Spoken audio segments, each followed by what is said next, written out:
So hello guys, welcome to my new blog. তো আমরা যাব হচ্ছে এখন একটা মন্দিরে ভোগ খেতে। তো আমি কোনোদিনও এর আগে যাইনি, তো মায়ের পাল্লায় পড়ে আমাকে যেতে হচ্ছে।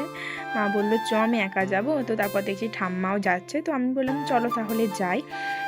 আর এই দেখো সামনে মা হচ্ছে এগিয়ে, মানে 2 নম্বরটা হচ্ছে আমার মা, প্রথমেরটা একটা পাড়ার ঠাকুমা ছিল। তো বলতে না বলতেই হচ্ছে আমরা চলে এসেছি মন্দিরে। আর এই দেখো কত বড় একটা কড়াতে হচ্ছে মানে খিচুড়ি হয়েছে। আমি এখানে ফার্স্ট টাইম এলাম। এটা হচ্ছে একটা কালী মন্দির। তো আর এখানে দেখলাম মহাদেব, মানে যেহেতু সামনে শিবরাত্রি ওর জন্য এখানে শিব ঠাকুরও তৈরি হয়েছে। আমরা গিয়েছিলাম ওই 1:30টা মতো, তখন হচ্ছে দেখছি অনেকেই হচ্ছে ভোগ খেতে বসে পড়েছে। আর এখানে একটা খুব ভালো ব্যবস্থা ছিল যে খেয়েও যাবে, আর বাড়ি থেকে মানে যারা আসতে পারেনি কোনো কারণে তাদের জন্য হচ্ছে নিয়েও যাবে। তো এখানে দেখলাম, আমি প্রথম দেখলাম এখানে কোথাও কোথাও তো শুধু খিচুড়ি দেয়, আর এখানে দিয়ে সবই দিচ্ছে, আলুর দম, চাটনি, পায়েস, মানে সবই দিচ্ছে, তুমি বাড়ির জন্য নিয়ে যেতে পারো।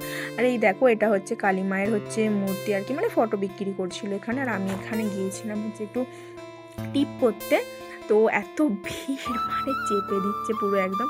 তো আমি এখানে টিপ পরে নিলাম, আর মানে এতই ভিড় মানে ঢোকা যাচ্ছিল না যা হোক করে। আর এই দেখো এখানে এখনও কালী মায়ের মূর্তিটা নেই। আমার এখানে কার্তিক মাসে যেহেতু পুজোটা হয়, এখানে এখন সত্যনারায়ণ পুজো হয়েছে।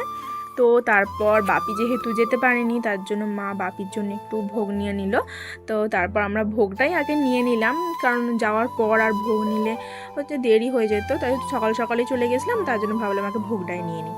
আর এই দেখো এখানে আমরা তারপর ভোগ খেতে বসে পড়েছি। তো তারপর প্রথমে পাতে দিয়ে দিয়েছিল ভোগ, মানে খিচুড়ি আর আলুর দম। তো তারপর চাটনি, পায়েস এইসবও দিয়েছিল, সেগুলোর ভিডিও হচ্ছে করা হয়নি। আর এই দেখো এখানে কতটা পরিমাণে হচ্ছে করা হয়েছিল। এখান থেকেও যে বাড়ির জন্য নিয়ে যেত সে মানে নিয়ে যেতে পারতো, মানে যারা এখান থেকেও নেবে, যারা মন্দিরের ওপর থেকেও নেবে। তো আমরা এখন হচ্ছে খেয়ে দিয়ে